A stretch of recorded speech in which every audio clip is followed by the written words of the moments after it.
होने के बजाय और भी बढ़ जाता है। परिणाम स्वरूप आने वाले दिनों में प्रति इकाई क्षेत्र से बहुत कम उपज में संतोष करना पड़ता है।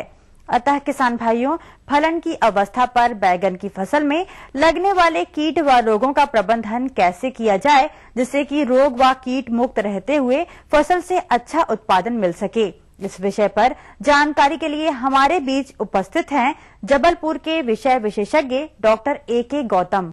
अगर जो अपन कीटों की बात करते हैं बैगन में, तो इसमें दो तरह के कीट लगते हैं। एक तो सकिंग, दूसरा कटिंग।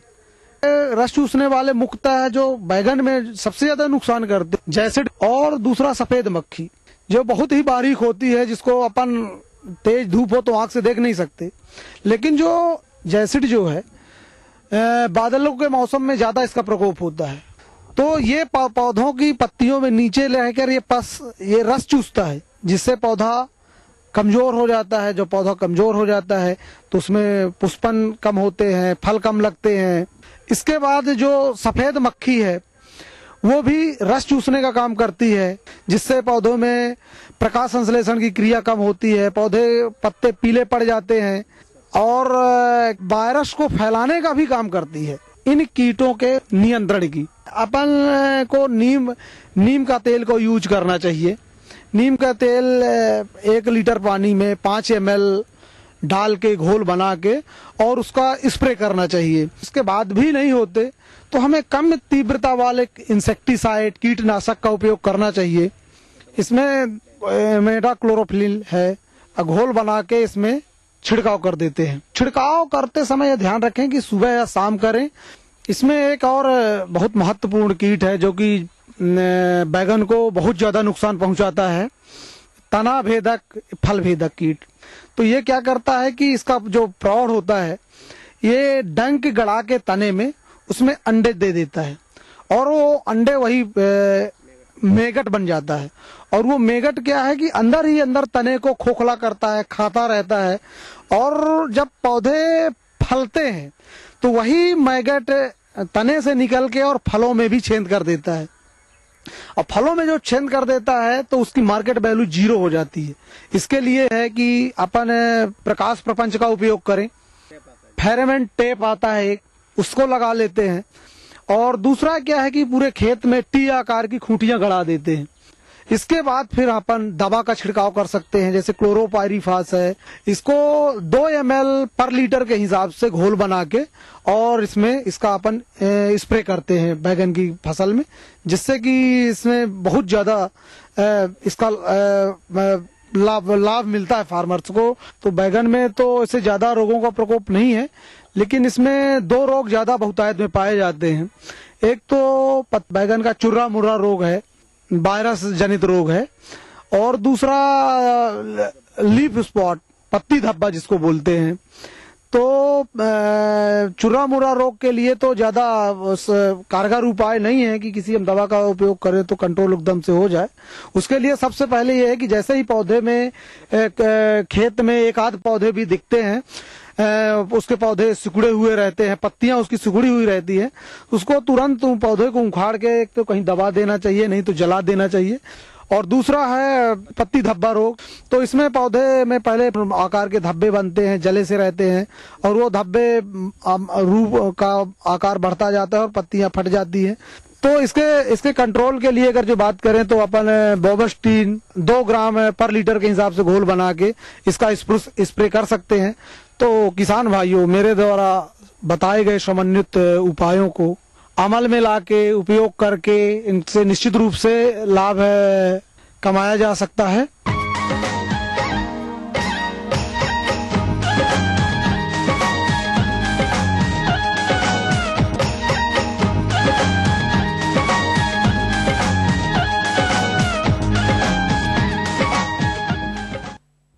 फलोद्यानिकी के अंतर्गत कम समय में अधिक लाभ लेने के लिए पपीते की खेती काफी सर्वोत्तम है और इसकी खेती प्रदेश के किसान भाई अपने क्षेत्र की जलवायु एवं अपनी सुविधा के अनुसार करते हैं। और यदि अपने प्रदेश की बात की जाए तो किसान भाई अप्रैल मई में इसकी नर्सरी डालकर जून जुलाई में पपीते का रोपण का कार्य करते हैं। परंतु इसकी उन्नतशील प्रजातियां एवं नर्सरी तैयार करने की उन्नत तकनीक की जानकारी न होने के कारण अधिकतर किसान भाई लोकल एवं पुराने बीजों का चयन कर बिना नर्सरी बेड तैयार किए ही अनियमित दूरी पर नर्सरी पौध हेतु बीजों की बुवाई कर देते हैं, जिसका विपरीत परिणाम कुछ समय बाद नर्सरी में बीजों का कम जमाव, कमजोर एवं रोगग्रस्त पौध के साथ नर्सरी बेड पर कम पौध संख्या ही देखने को मिलती है, जिससे कि मुख्य खेत में रोपण हेतु उचित एवं स्वस्थ पौध नहीं मिल पाती है तथा रोपण उपरांत विभिन्न समस्याओं के कारण पपीते से कम उपज की प्राप्ति होती है। अतः किसान भाइयों, इस तरह की समस्या आए ही नहीं तथा पपीते से अधिक उपज लेने हेतु पपीते की उन्नतशील प्रजातियां एवं उन्नत नर्सरी तकनीक क्या है, इस विषय पर जानकारी दे रहे हैं एक विषय विशेषज्ञ डॉक्टर राजू भारद्वाज। सबसे पहले हम पपीते के लिए ये आसपास का क्षेत्र देख करके ये चयन करते हैं कि हमें कौन सी किस्म के पौधे तैयार करने हैं। बहुत सारी किस्में पपीते के अंदर आप देखेंगे, बाजार में जाएंगे तो उसमें मैं बताऊं आपको महत्वपूर्ण किस्में जिनमें रेड लेडी 786 ये ताइवान का हाइब्रिड है। इसके पौधों की परफॉर्मेंस अभी काफी अच्छी है और इसमें उभयलिंगी पौधे होते हैं, मतलब नर और मादा दोनों एक साथ रहते हैं। दूसरी प्रकार की किस्में आती है जो देसी होती है, जिसमें अच्छे गुणों वाली किस्म जैसे कुर्ग हनीड्यू, इसमें भी फलों का आकार बहुत अच्छा होता है और इसमें नर मादा जो है वो भी एक ही पौधे के ऊपर होते हैं। इसी के हिसाब से दूसरा जो पूसा नन्ना के पौधे चाहिए, किसी को कोयम्बटूर 1 के चाहिए, 2 के चाहिए या सिलेक्शन के चाहिए, तो वो अलग अलग किस्मों के पौधे हम लोग तैयार करते हैं। इसे तैयार करने के लिए सबसे पहले हम लोग बीज को उपचारित करते हैं और 1 किलोग्राम बीज के लिए लगभग 8 से 10 ग्राम ट्राइकोडर्मा का इस्तेमाल हम लोग करते हैं। बीज उपचार करने के बाद में इसको हम पहले प्रो ट्रे के अंदर या फिर जो क्यारियां बनी हुई होती है उन क्यारियों के अंदर हम बुआई करते हैं। बुआई करने के लिए हम जो मीडिया काम में लेते हैं उसमें थैली के अंदर जो मीडिया होता है वो लगभग एक भाग जो है कंपोस्ट होती है, दूसरा भाग जो होता है वो बालू मिट्टी का होता है और तीसरा जो भाग होता है वो तालाब की मिट्टी या काली मिट्टी का इस्तेमाल हम करते हैं। लगभग 4x6 सेंटीमीटर की थैलियों का इस्तेमाल करते हैं और ऊपर का जो 2 सेंटीमीटर हिस्सा होता है उसको आधा कोकोपीट और आधा हिस्सा वर्मी कंपोस्ट का लेकर के उसको मिला करके हम उसको भरते हैं। ऊपर के 2 सेंटीमीटर में से 1 सेंटीमीटर डेप्थ का छेद बना करके उसमें हम बीज की बुआई करते हैं। बीज लगाते समय कुछ सावधानियां रखनी बहुत ही आवश्यक होती है। पपीते का बीज जो लगाए हैं उसकी डेप्थ जो है 1 सेंटीमीटर से ज्यादा नहीं होनी चाहिए और बीजों के ऊपर किसी प्रकार का मिट्टी का प्रेशर नहीं होना चाहिए ताकि वो बहुत आसानी से बीज बाहर निकल सके। बीज बुआई के बाद में उसमें पानी देते हैं और लगभग बारिश के मौसम में 8 से 10 दिन के अंदर बीजों का अंकुरण होता है। अंकुरण के तुरंत बाद में पौधे में जैसे ही बढ़वार शुरू होती है उस समय कई बार मीडिया अगर अच्छा नहीं होता है तो उसमें तना गलन की बीमारी लग जाती है। अगर इस प्रकार की समस्या आने लगती है तो इसमें थैली में जो छेद हमने बनाए हैं या बनाते हैं उन छेदों को वापस क्लोगिंग ठीक करके उनमें से जल निकास की व्यवस्था बिठाते हैं। साथ साथ में डाइथेन M45 से पौधों को ड्रेंच करते हैं तो इस बीमारी से आसानी से रोकथाम की जाती है। इसी के साथ साथ में एक चीज और हम ध्यान में रखते हैं कि पपीते के पौध को एक थैली से दूसरी थैली या क्यारी से थैली में ट्रांसफर करने का कार्य भी हमारे द्वारा किया जाता है। यहाँ पे उसको हार्डनिंग बोलते हैं। नर्सरी में पौधे तैयार करने के अलावा दूसरा एक और विधि है जो प्रो ट्रे के अंदर हम पौधे तैयार करते हैं। इसमें छोटी छोटी ट्रे होती है और उनके अंदर कोकोपीट और जो रेशा होता है उस रेशे का मिक्सचर एक निश्चित अनुपात में डाल करके उसमें हम बीज डालते हैं और जैसे ही 15 दिन का पौधा तैयार होता है उसको हम की थैली में ट्रांसफर कर देते हैं। इसमें थोड़ा समय कम लगता है और बीमारी लगने के चांस कम रहते हैं और पौधा भी अच्छा स्वस्थ तैयार होता है। इसी के साथ साथ में जो क्यारी विधि से जो तैयार करते हैं उसके अंदर पौधा की जड़ों का विकास बहुत ही जल्दी होता है, बड़ी हो जाती है, पर इसको जैसे ही ट्रांसप्लांटिंग करते हैं तो जड़ें के टूटने का डर ज्यादा रहता है। तो इससे बढ़िया यही होता है कि हम प्रो ट्रे के अंदर पौधा तैयार करें। और इसमें ज्यादा ध्यान रखने की बात यह है कि क्यारी में या जो भी थैली है या जहाँ पे भी हमने पौध तैयार किए वहाँ पानी भरने की कोई संभावना नहीं होनी चाहिए। इसमें पानी भरने से बहुत सारी समस्याएं हो जाती है, पौधा कमजोर हो जाता है, तना गलन की बीमारी लग जाती है। पपीते की नर्सरी तैयार करने में एक विशेष बात आप ये भी ध्यान में रखेंगे कि जो मीडिया आप तैयार कर रहे हैं या जहाँ से भी आप मीडिया मिक्स कर रहे हैं उसको उपयोग में लेने से पहले आप ये देखें कि उसका पीएच मान 7 से 7.5 के मध्य होना चाहिए। ज्यादा पीएच मान वाले मीडिया को इस्तेमाल लेने से उसमें बीजों की जर्मिनेशन क्षमता कम हो जाती है और साथ में जो पानी आप काम में ले रहे हैं उसकी ईसी जो है वो 1 से कम होनी चाहिए, पीएच जो है वो 7 के आसपास होनी चाहिए।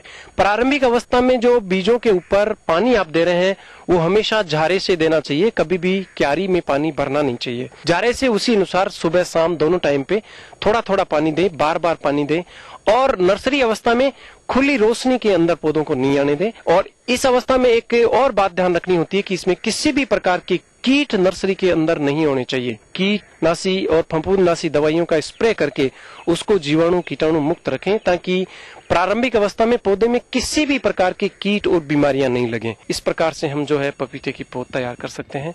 कार्यक्रम में अभी बाकी हैं कुछ और रोचक जानकारियां, लेकिन उससे पहले लेते हैं एक छोटा सा विराम।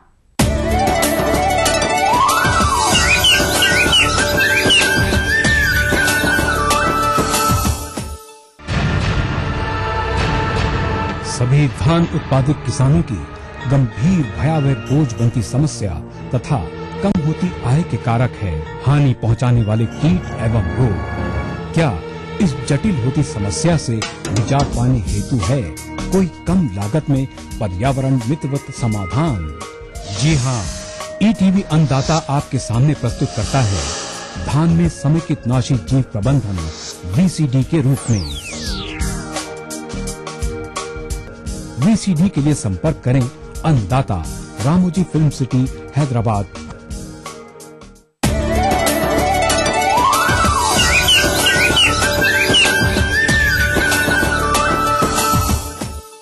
विराम के बाद अन्नदाता कार्यक्रम में आप सभी का पुनः स्वागत है।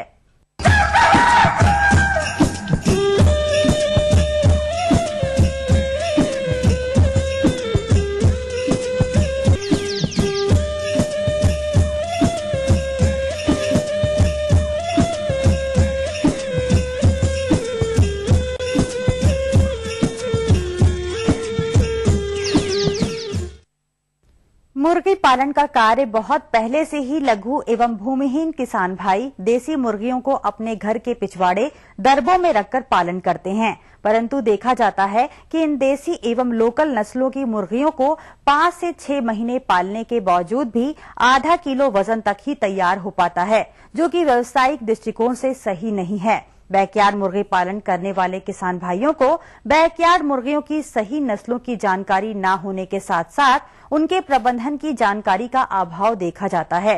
फलस्वरूप अधिक समय में कम आय की प्राप्ति होती है।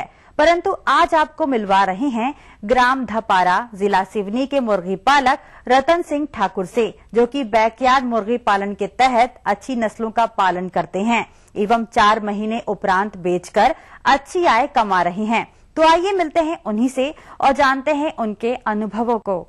एक कृषक हूँ, साथ में बैकवर्ड पोल्ट्री चलाते हैं जिसमें 100 से 50, 150 बच्चे तक पलते हैं। तो इसके लिए हम देसी प्रजातियां जैसे वनराज है, गिरिराज है, कड़कनाथ है, इनका उपयोग करते हैं जाकि ये खुले में चर के अपना भरण पोषण कर ले और दाना हमें कम लगे। जहाँ तक आवास की बात है तो आवास में भी ज्यादा खर्चा नहीं है, अपने पास जैसी व्यवस्था है वैसी कर रहे हैं। ये जो दिख ही रहा है घास फूस का है, ऊपर पैरा रख देते हैं, मिट्टी की दीवारें हैं, 2 वेंटिलेशन हैं, एक डोर में जाली लगी है और जहाँ तक इन अंडे का सवाल है तो इनके लिए अलग से टुकनियों की व्यवस्था कर दी है, वो तो दिख ही रही है। हाँ, इनमें बैठ के अंडे दे देती है और यहीं से बच्चे निकाल लेती है। सामान्यतः इस पद्धति में आवास की आवश्यकता नहीं होती है, फिर भी मौसम की विषम परिस्थितियों तथा शिकारी जानवरों जैसे कुत्ता, बिल्ली से मुर्गियों को बचाने के लिए आवास बनाना आवश्यक होता है। आवास बनाने के लिए स्थानीय स्तर पर उपलब्ध सामग्री का उपयोग कर आवास बनाते समय कुछ बातों का ध्यान रखें, जो कि इस प्रकार है। हवा तथा सूर्य के प्रकाश के लिए जाली लगाई जा सकती है अथवा दीवार में छेद होने चाहिए। आवास की लंबाई पूर्व पश्चिम दिशा में रखनी चाहिए। आवास छायादार पेड़ के पास बनाएं, जिससे गर्मी में पक्षियों को छाया मिल सके। अब आइए बात करते हैं आवास के आकार पर। आवास में प्रत्येक मुर्गी के लिए 2 वर्ग फुट स्थान की आवश्यकता होती है। इस प्रकार 20 मुर्गियों के लिए कुल 40 वर्ग फुट स्थान पर्याप्त रहता है। इसके लिए 10 फुट लंबा तथा 4 फुट चौड़ा आवास बनाना चाहिए। आवास की ऊंचाई 4 से 5 फुट होनी चाहिए तथा हवा एवं प्रकाश के लिए लगाई जाने वाली जालियां जमीन से 2 फुट की ऊंचाई पर लगानी चाहिए। अगर इनके आहार की बात करें तो ये बाहर से चूम के आते हैं। इनके प्रोडक्शन के हेतु, इनके बढ़ाव के लिए हम अतिरिक्त अनाज देते हैं। संतुलित आहार मुर्गी पालक बाजार से खरीद सकता है। पीली मक्का 50 से 60%, मूंगफली की खल 20 से 30%, मछली का चूरा, हड्डी का चूरा 5 से 10%, शीरा 5 से 10%, खनिज मिश्रण 3 से 4%, नमक 0.03%, औसतन मुर्गी के बच्चे 2 माह की आयु पर 50 ग्राम, 3 माह की आयु पर 75 ग्राम, 4 माह की आयु पर 100 ग्राम, 5 माह की आयु पर 110 ग्राम, 6 माह की आयु पर 120 ग्राम तथा एक वयस्क मुर्गी 130 ग्राम से 145 ग्राम तक आहार प्रति मुर्गी प्रतिदिन खाती है तथा 20 सप्ताह बाद लेयर राशन दिया जाता है। 3 माह के अंदर करीब करीब एक बच्चा 7 किलो अनाज खा जाता है, जिससे इनका प्रोडक्शन 3 किलो के पास हो जाता है पर नंग। इनकी जहाँ तक रख रखाव की बात है, आहार के लिए अलग अलग उम्र की मुर्गियों को अलग अलग बर्तन की आवश्यकता होती है। 1 से 7 दिन की आयु के चूजों को कागज पर दाना डाला जाता है। इसके उपरांत चूजों की उम्र एवं ऊंचाई बढ़ती है, उसी के अनुसार अलग अलग आहार बर्तनों का प्रयोग करना चाहिए।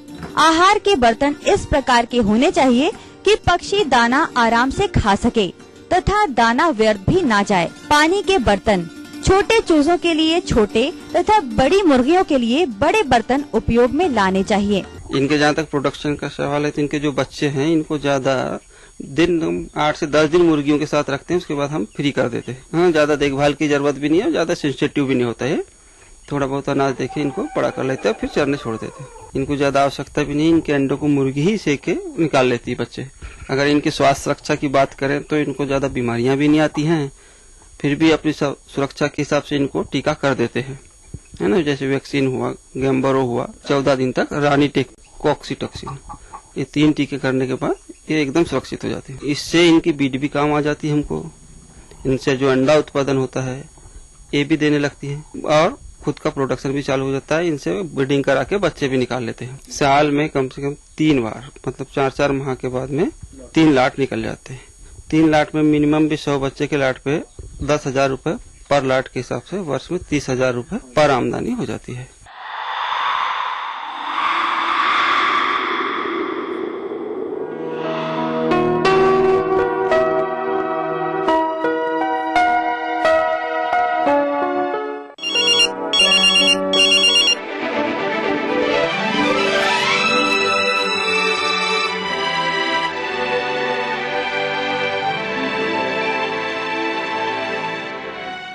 अब समय हो गया है आपके प्रश्नों के जवाब का।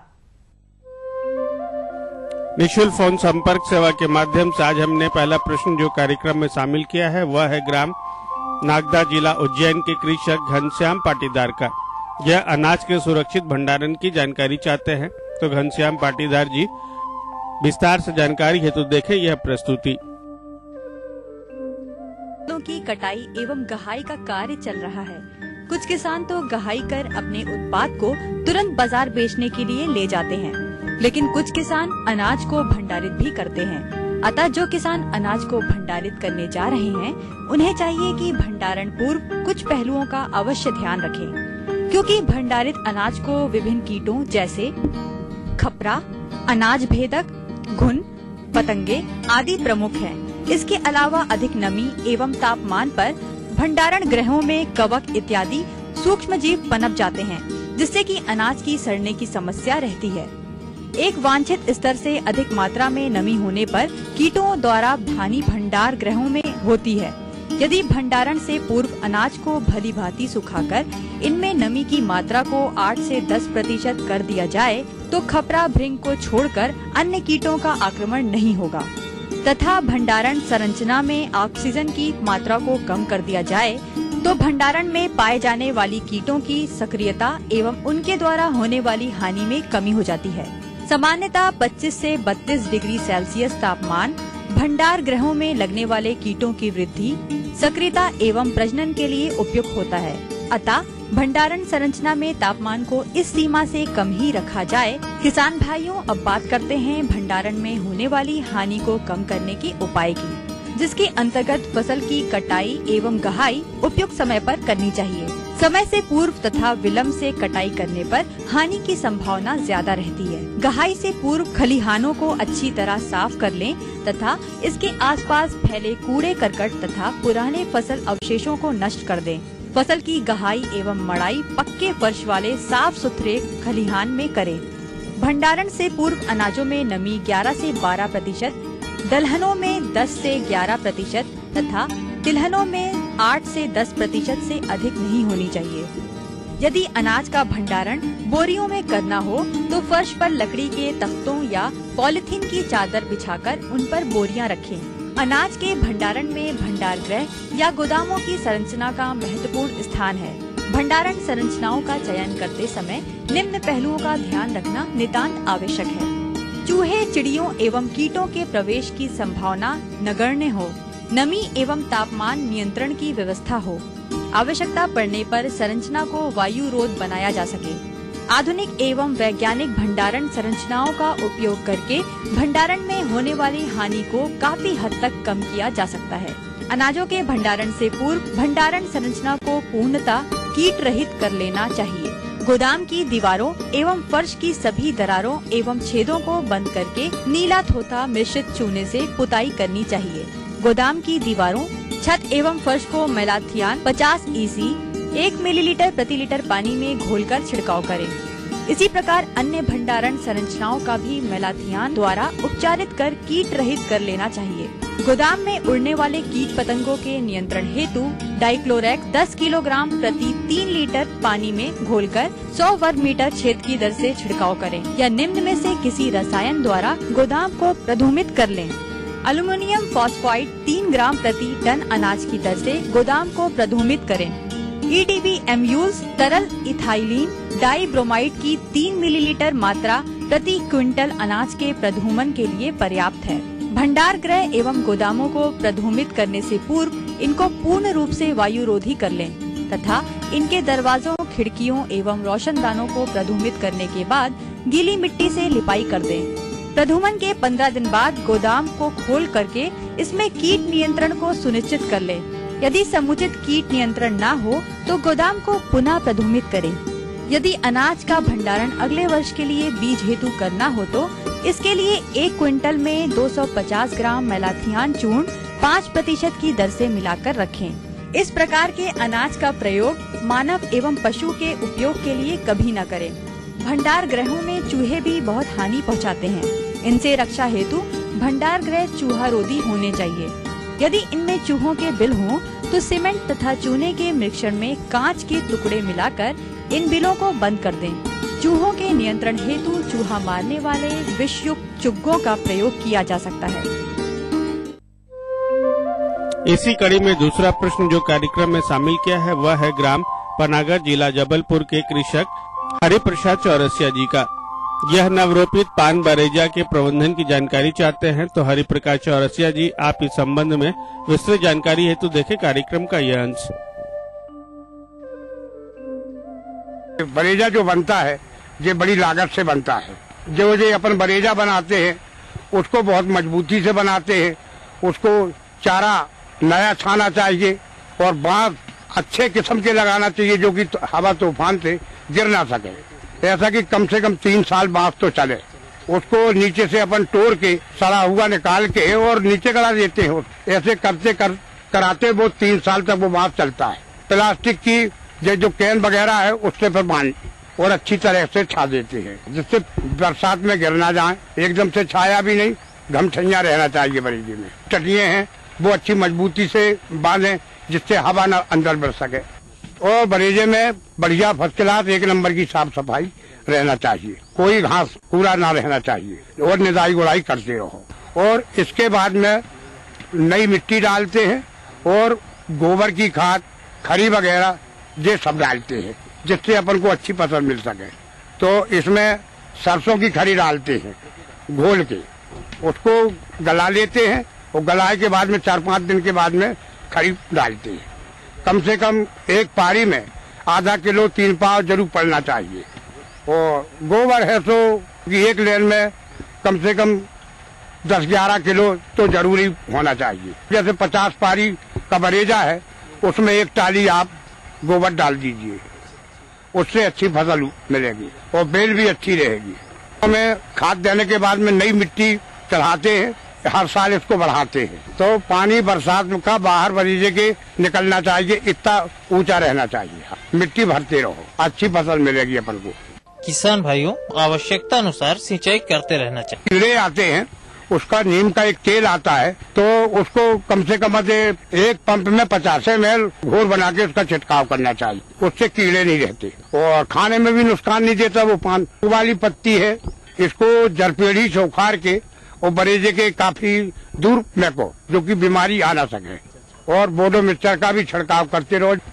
किसान भाइयों, अब वक्त हो चला है आपसे इजाजत लेने का। समस्या एवं सुझाव के लिए संपर्क करें। प्रोड्यूसर अन्नदाता, ETV Madhya Pradesh Chhattisgarh, Ramoji film city Hyderabad 501512 एवं ईमेल है annadatamp@etv.co.in एवं निःशुल्क नंबर है 1800425408 किसान भाइयों, आशा है कि इन जानकारियों को अपनाकर आप अवश्य लाभान्वित होंगे। इसी आशा के साथ कार्यक्रम को समाप्त करने की आज्ञा दें। नमस्कार।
भोपाल में चर्म शिल्पियों की पंचायत, आज 2500 से ज्यादा कारीगरों के शामिल होने की संभावना। सीएम शिवराज सिंह कर सकते हैं कई अहम घोषणाएं। प्रदेश के दौरे पर आज आ रहे हैं कांग्रेस के उपाध्यक्ष राहुल गांधी। धार के मोहनखेड़ा में चल रहे कांग्रेस के प्रशिक्षण शिविर में करेंगे शिरकत, कल जाएंगे भोपाल। नीमच में मंत्री कैलाश विजयवर्गीय ने लांघी मर्यादा, कांग्रेस नेता मीनाक्षी नटराजन पर की अशोभनीय टिप्पणी। नटराजन का बयान, यही है भाजपा के संस्कार। बिहार के भागलपुर से पकड़ा गया सिवनी की मासूम से दुष्कर्म करने वाला दरिंदा। जबलपुर और बैतूल में भी सामने आई रेप की घटनाएं।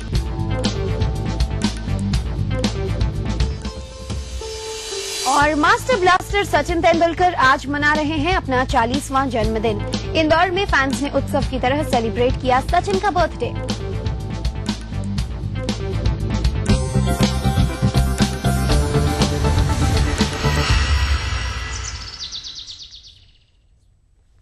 नमस्कार, सुप्रभात। मध्य प्रदेश में आप सबका स्वागत है। मैं हूं ज्योति मिश्रा। चलिए सुर्खियों के बाद खबरें विस्तार से।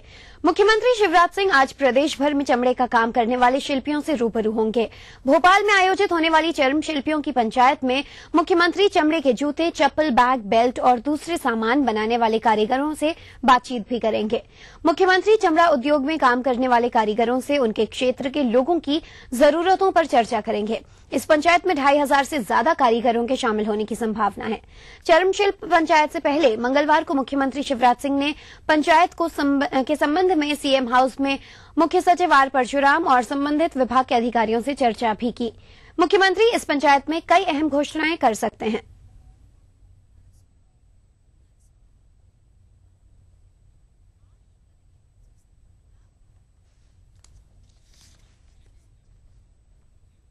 धार के प्रसिद्ध जैन तीर्थ मोहनखेड़ा में चल रहे कांग्रेस के 3 दिवसीय प्रशिक्षण शिविर में शामिल होने के लिए आज कांग्रेस के उपाध्यक्ष राहुल गांधी आ रहे हैं। राहुल गांधी कल भोपाल आने का कार्यक्रम भी है। इससे पहले मंगलवार को शुरू हुए इस शिविर के पहले दिन युवक कांग्रेस के 39 प्रदेश अध्यक्ष और अन्य पदाधिकारियों समेत 91 पदाधिकारी शामिल हुए। मोहनखेड़ा की विद्या विहार भवन में आयोजित हुई इस बैठक में सांसद मीनाक्षी नटराजन और युवक कांग्रेस के राष्ट्रीय अध्यक्ष राजीव